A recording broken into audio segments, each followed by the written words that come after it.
Senador, muy buenas noches, qué gusto saludarlo, ¿cómo está? Muchas gracias por la llamada, mi querido Juan Alberto, qué gusto estar aquí. Qué gusto saludarte, senador. Pues México no cuenta con vetos y sí cuenta con el apoyo de Estados Unidos. ¿Hay confianza, senador Vasconcelos, en el embajador de la Fuente para reactivar la política exterior de México y para permitir que nuestro país sea un actor importante en el ámbito internacional? Mira, yo creo que lo que ocurrió en Nueva York la semana pasada en la sede de las Naciones Unidas fue un gran acontecimiento para México. En primer lugar, porque fuimos electos por una votación de 187 votos a favor y solo 4 o 5 abstenciones, lo cual representa también un reconocimiento a la política exterior de México y a la forma en que México se ha desempeñado en el Consejo de Seguridad en las ocasiones anteriores en que ha estado ahí presente. Ya tú acabas de dar un recuento magnífico del historial de México en Naciones Unidas. Entonces, pues creo que todo esto dio frutos con la nueva elección de México al Consejo. Ahora, desde luego hay confianza en el embajador de la Fuente. Todos en México sabemos que se trata de un hombre, de un funcionario, de un político del más alto nivel, que además hizo un trabajo magnífico ya en los últimos meses para lograr la votación que acabo de describir. Ahora, desde luego hay retos enormes, como cada vez que México entra al Consejo de Seguridad. Ahora, después de la gran pandemia que estamos sufriendo y de la crisis económica que la acompaña, vamos seguramente a enfrentar momentos difíciles y siempre en el Consejo de Seguridad hemos tenido el dilema de si secundar a los Estados Unidos, nuestros vecinos del norte tan poderosos, o bien seguir un curso independiente. México siempre hasta ahora ha seguido un curso independiente y creo que eso le ha rendido frutos muy buenos ante la comunidad internacional, como tú lo describiste en el caso de la guerra de Irak, cuando en efecto Adolfo Aguilar Sincer se opuso a que México siguiera a ciegas las políticas en ese momento propuestas por los Estados Unidos. Héctor, y ahora viene un debate muy interesante con relación a temas de salud, a la Organización Mundial de la Salud y al llamado mundial a crear una vacuna universal y gratuita. Y el doctor de la Fuente, además de ser embajador, pues es un médico connotado, fue secretario de Salud, fue rector de la Universidad Nacional Autónoma de México y tiene relación pues con todos los médicos e investigadores del mundo. Así es, y México presentó una iniciativa ante Naciones Unidas, primero en un principio ante el G20, hará mes y medio, para que todos los fármacos que se desarrollen para combatir el COVID-19 sean de acceso absolutamente universal en todas partes del mundo, y esta iniciativa mexicana fue aprobada. Pero bueno, el manejo de la pandemia no es sino uno de los enormes retos que vienen. Por ejemplo, la cuestión que subsiste del calentamiento del planeta, el cambio climático. Luego se avecina también una crisis muy grande, como sabemos, por la escasez del agua alrededor del mundo. En fin, está como siempre el problema del racismo y la desigualdad económica. Todas estas son cuestiones que eventualmente van a rebotar en el Consejo de Seguridad, y qué mejor que tener un hombre tan altamente dotado y calificado como el doctor de la Fuente representando las posturas de México ahí.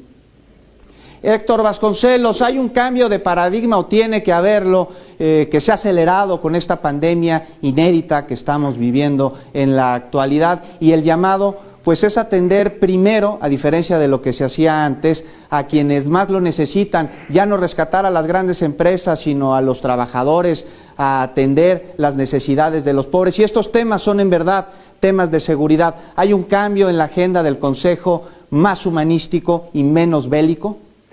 Sin duda alguna. Yo creo que una vez que haya pasado la parte más álgida de la pandemia, vamos a tener que abordar cuestiones que son fundamentales para reestructurar el mundo entero, en efecto teniendo en cuenta no solo los intereses del 1% de la población mundial que en las últimas décadas había venido ostentando más del 40% de la riqueza mundial, visto globalmente, sino que ahora tenemos que abordar, tenemos que recrear muchas concepciones y muchas instituciones. Llama la atención que incluso la presidenta actual del Fondo Monetario Internacional ha hecho declaraciones en el sentido de que el mundo no puede volver a donde estaba antes del inicio de esta pandemia. Son insostenibles las desigualdades, las faltas, por ejemplo, de atención médica y de recursos de las grandes mayorías del planeta. Entonces, todo esto tendrá que ser abordado por Naciones Unidas con sus distintos organismos, pero eventualmente, como son cuestiones de seguridad nacional y por ende de seguridad internacional, tendrán que ser abordados por el Consejo de Seguridad. Sin duda alguna, Héctor, y a esto se le suman los temas ambientales. Pues qué gusto saludarte, Héctor Vasconcelos. Muchísimas gracias por haber charlado con nosotros esta noche. Al contrario, gracias por llamarme. Muchas gracias. La entrevista con Víctor Sánchez Baños en MBS 102.5 FM. Desde la primera membresía de nuestro país en el Consejo, si mal no recuerdo, en el año 47 o 48, se planteó, de hecho se establecieron dos bandos, digamos, en la Cancillería mexicana, quienes afirmaban que los riesgos de entrar en confrontaciones, por ejemplo, con los Estados Unidos o con las grandes potencias, eran mayores los riesgos que las ventajas de estar en el Consejo. Pero ha habido otro bando en la Cancillería de siempre que afirma que no, que lo importante es que México sea parte del escenario donde se toman muchas de las decisiones cruciales del mundo, y que México tiene que ser parte del debate y de los procesos de toma de decisiones, aún reconociendo que eso lleva implícitos ciertos riesgos, ¿no? Yo definitivamente siempre he pensado, no solo ahora, que México debe participar en el Consejo, ¿no?